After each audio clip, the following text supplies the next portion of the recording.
আল্লাহ রে, ওই ভাই ত্রিপলের বন্ধন, কেউ ত্রিপলের বন্ধন। হাই হাই, ম্যাজিক দেখাতে গিয়ে কাকার কি হয়ে গেল? তাহলে কি ম্যাজিক দেখাতে গিয়ে আমাদের কাকু পানিতে ডুবে মারা গেল? Hello guys, welcome to another video. This is me Abdul Halim Sajib. আশা করি সবাই ভালো আছো।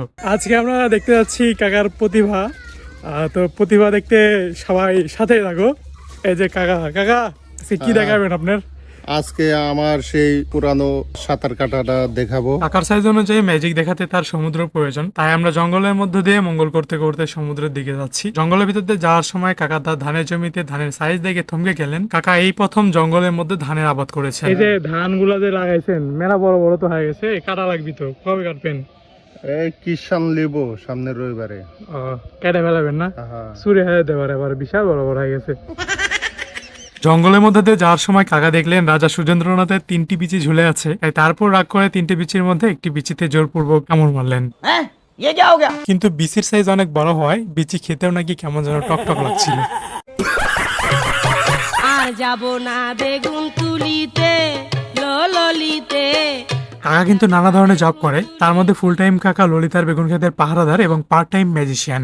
এই যে ললিতার বেগুন ক্ষেত, ললিতার সেই বেগুন ভাইরাল বেগুন ক্ষেত। হাতে নাতে পড়লাম ধরা, শরম লাগে বলিতে। আর যাব তাহলে কি সেদিন ললিতাকে কাকা হাতে নাতে ধরেছিল?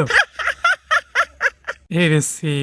আচ্ছা যাই হোক, কাকা বেগুন ক্ষেত পাহারা দেওয়ার সময় দেখলো কিছু কিছু মানুষ বিমান নিয়ে ললিতার বেগুন ক্ষেতে আক্রমণ করতে যাচ্ছে। তাই কাকা দৌড়ে তাদের কাছে গেল বিমান কেড়ে নিতে। আজকে ললিতাকে নিয়ে বেঁধে যাবে হয়তোবা ডোনাল্ড ট্রাম্প এবং ইরানের যুদ্ধ। প্রতিপক্ষ দল বেগুন ক্ষেতে আক্রমণ করার পূর্বেই কাকা তাদের কাছ থেকে সুদক্ষ হাতের মাধ্যমে বিমানগুলো কেড়ে নিলেন এবং খেলনা বিমানের মতো আমাকে একটু চালাতে দিলেন। ডোনাল্ড ট্রাম্প অনেকদিন যাবৎ বিমানের মোবাইল চেঞ্জ করে নাই, বিধায় খুবই জোরে জোরে শব্দ হচ্ছিল। এত শব্দে মাথা খায় নিল রে। আমি আর আমার চালাতে ভাই ছোটবেলা হচ্ছে একটা দোকান দিয়েছিলাম, ওই চানাচুর তারপরে বিস্কুট এগুলো বেচতাম 5 টাকা 20 টাকা দিয়ে। তো ওটা হচ্ছে চাল দিচ্ছিলাম শোলা আর কাগজ দিয়ে, পলিথিন দিয়ে। তো পরে ভাবলাম যে ব্যবসা ভালো হচ্ছে না, ইয়া করি গা এই চাল খুলালে উড়াই গে। পরে দোকানে চাল খুলালে সেটি কট সুতা বান্ধে উড়াই দিচ্ছে, এখন দেখি চাল উড়িচ্ছে। গল্প শুনতে শুনতে কাকার নজর চলে গেল সুরাইয়ার পাট ক্ষেতের দিকে। ওই যে ওখানে দেখছেন কি পাট ক্ষেত, ওটা ছুরাইয়ার পাট ক্ষেত। এবার কাকার নজর চলে গেল পানিওয়ালা লাঠির দিকে। কাকা লোভ সামলাতে না পেরে মানুষের জমিতে পানিওয়ালা লাঠি চুরি করতে গিয়ে হালকা করে একটু দৌড়ানি খেয়ে গেল।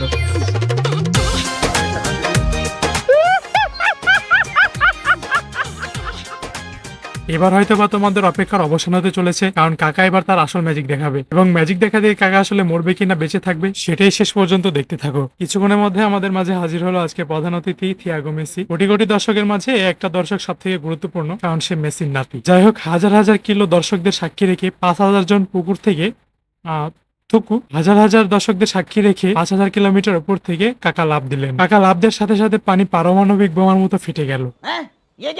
কাকা, ও কাকা, কাকা দেখি কথা শুনে না, মরে ডরে গেল নাকি? অতীব দুঃখের সাথে জানানো যাচ্ছে কাকা পানিতে ডুবে মারা গিয়ে ফুলে ভেসে উঠেছে। ওই দুঃখজনক ব্যাপার। কাকার মারা যাওয়ার দৃশ্য দেখে থিয়াগো মেসি কান্না করতে করতে পানিতে নেমে কাকাকে পানির আরো মাঝখানে ঠেলে দিচ্ছিল। কাকা এমনিতে দীর্ঘদিন ধরে না খেয়ে খেয়ে শুকিয়ে গিয়েছিল, তার উপর আবার পানিতে ম্যাজিক দেখাতে গিয়ে এভাবে মারা গেল। কাকার বিদায় আত্মার মাগফিরাত কামনা করছি।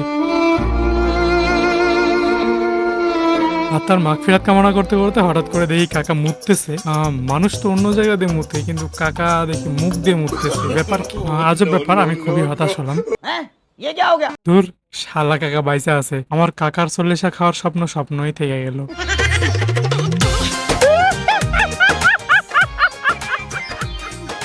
যাই হোক, এটা কাকার ম্যাজিক ছিল, মানে এমন ভাবে পানিতে ভেসে থাকবে যেন দেখে মনে হবে মরা মানুষ পানিতে ভেসে আছে। কাকা লাফ দিয়ে উঠে পানিতে সজোরে থিয়াগো মেসিকে একটি আছাড় মারলেন। কাকার এরকম ম্যাজিক দেখানোর অভিজ্ঞতা আছে 20 বছর যাবত। তো কাকাকে সাথে নিয়ে আজকের ভিডিও ছিল এই পর্যন্তই। সবাই ভালো থাকো, সুস্থ থাকো এবং দেখা হচ্ছে পরবর্তী কোনো টক্সিক ভিডিওতে। এ তো মাথা খায় নিল রে।